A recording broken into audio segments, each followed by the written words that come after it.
Hi, today I'm going to talk to you about how I use How to Teach Spelling curriculum with the How to Spell workbooks.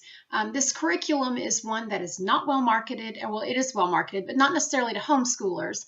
And a lot of families or moms out there I found online have been looking for Orton Gillingham programs. They've come across this, they have questions about it, but they don't really know what to do with it or how it works or how it's used to know if it's something they really want to invest in and purchase in, or would they like to use a different curriculum. I can understand that because that's where I was when I started looking for programs, wanting to find something, and I've had this How to Teach Spelling book for years actually, and I didn't know what to do with it. I bought it. I looked through it, I found it overwhelming, and it sat on my shelf for a really long time. I actually tried to sell it on eBay at one point a couple of years ago, and nobody bought it. So I can understand the confusion about the book, and it's recent for me that I put two and two together and realized that this really isn't that hard to do. You just need to know what to do with it and how to use it. So I'm going to show you, first of all, the teacher's manual, How to Teach Spelling.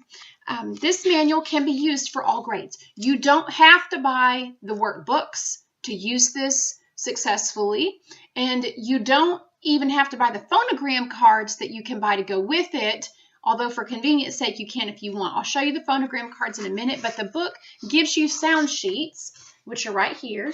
I'll show you here in just a second as soon as I get to them. But the sound sheets have the phonograms and the things that you say with the phonograms, the keywords. Like this says the B says B as in boy. It has all of that down, so you can make your own phonogram cards to go with this if you would like to do so. So here, this is the bottom of sound sheet 2. It starts on this page.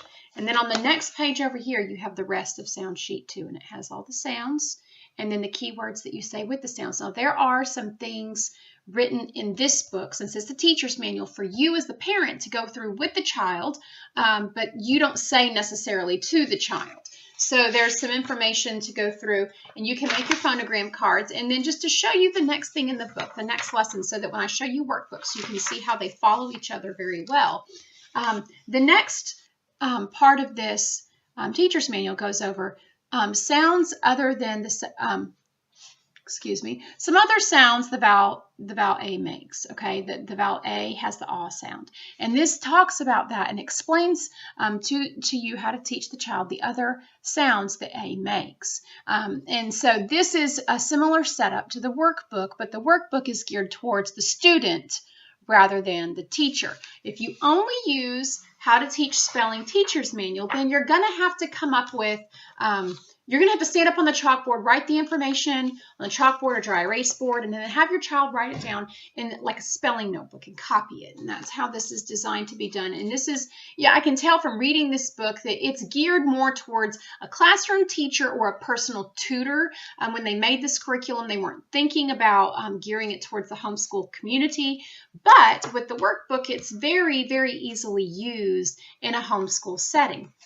Some people refer to this online in different forums and such as a workbook version of All About Spelling. And it was when I heard people referring it to that it helped me realize that this is really not that difficult to use. So in the workbook, How to Spell Workbook 2, this is geared towards 2nd and 3rd graders, at least for what they claim that they intend it for. And you start out with your sound sheets.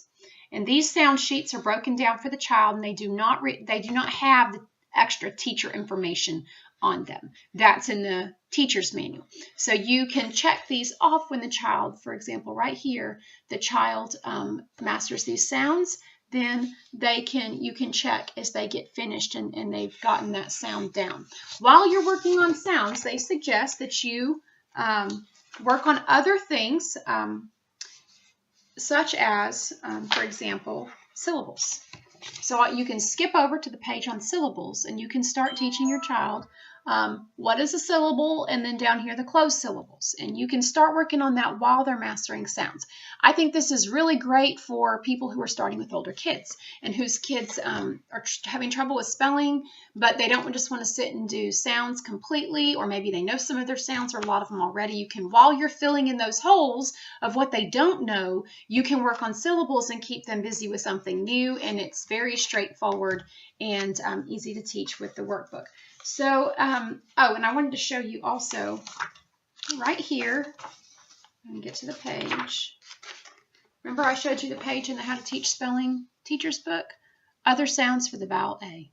This, it's following the teacher's book, and all these pages throughout this workbook, they're following the vowel, consonant, E syllables. It's the same thing that you see as a page in the teacher book, and it explains and goes through, and in my opinion, I think this is much better with the workbooks. It's very difficult to think, at least for me, with as much as I have going on, to try to figure out what I'm going to teach from the program and then separate it out by age level for my kids, because some of the kids, the word banks in How to Teach Spelling they have all kinds of words, first grade words all the way through 12th grade words, because this program can be used for all grades.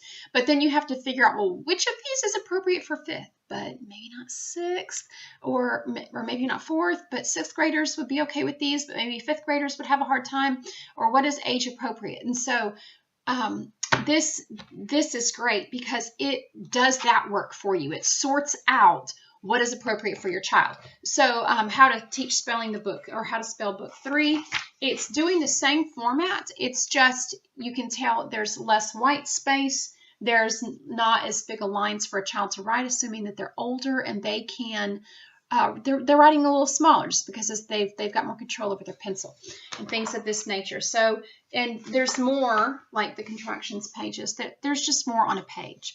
But for an older child, it's, you know, it's appropriate. And so not these workbook pages you don't do a workbook page and the next day you do another workbook page and the next day you do another work. No, we treat this like it's like a step or a level. And you work on that topic maybe for a week or whatever your child needs really to get it and to master it and move on.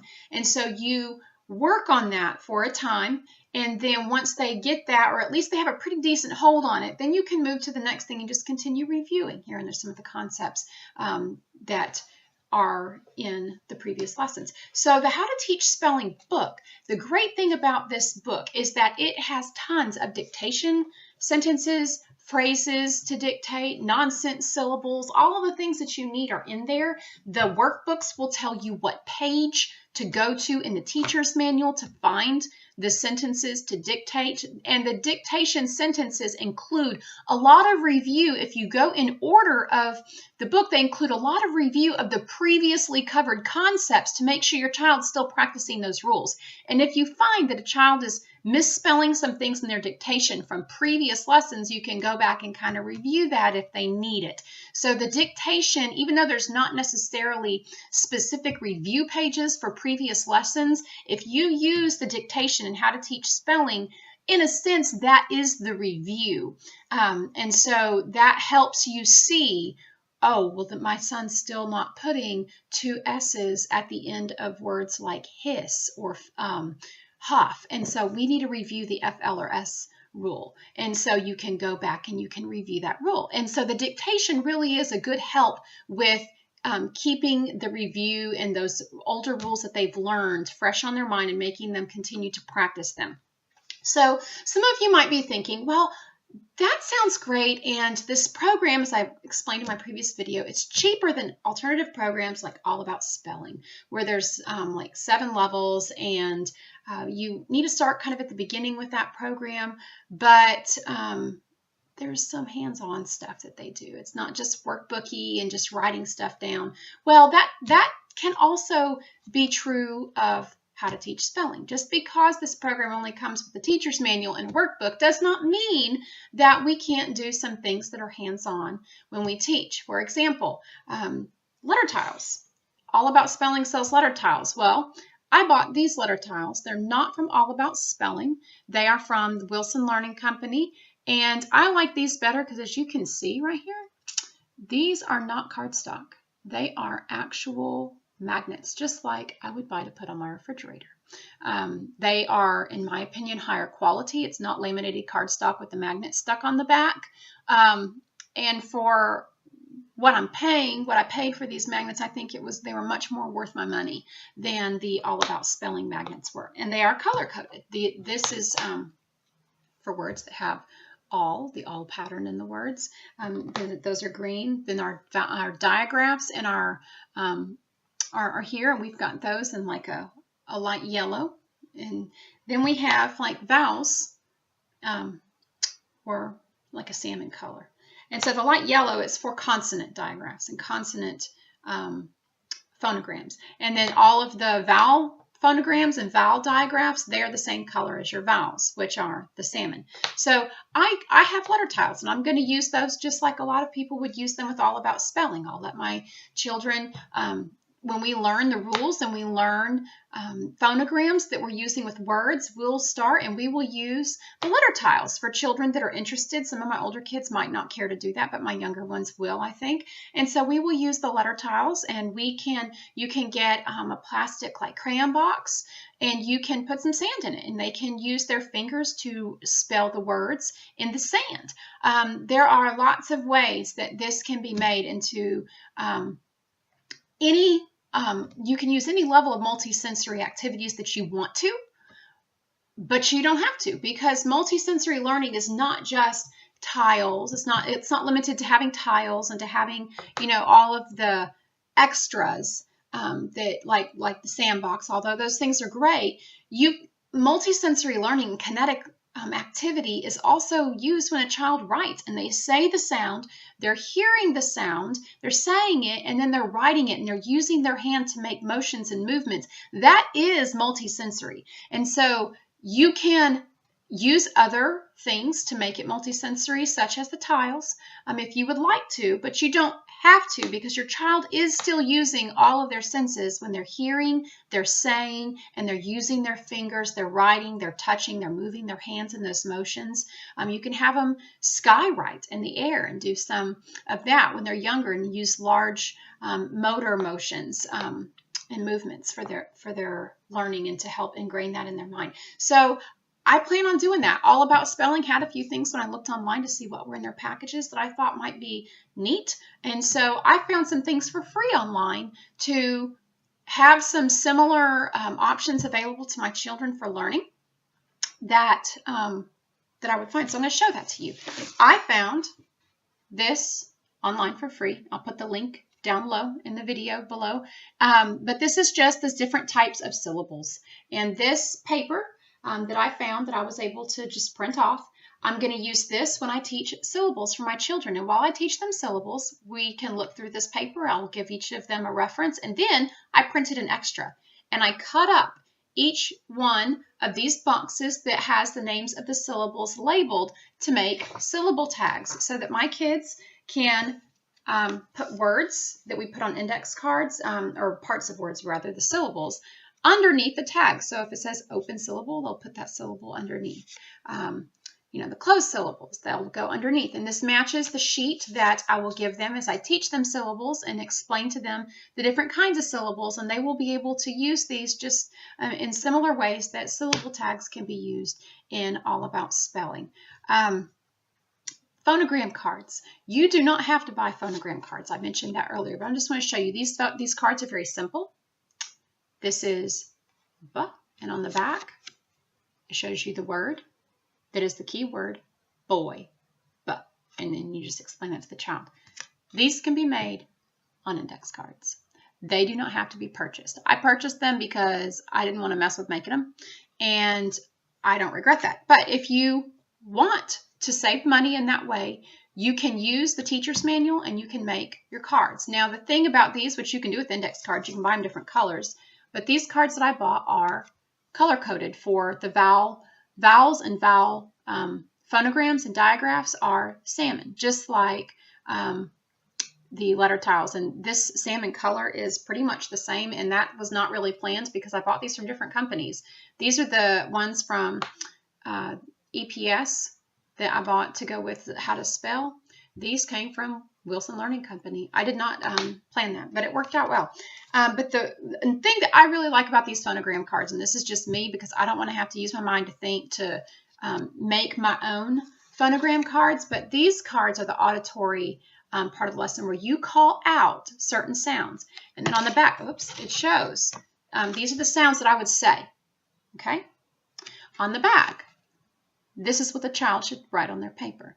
And you present these as the child has learned these already. This isn't something you do in the beginning of the school year when they're just starting to learn. This is something you do later as a review, and it's working their audio recall. And so you would say a sound, for example, B, and then they would write all the ways they can spell the sound B.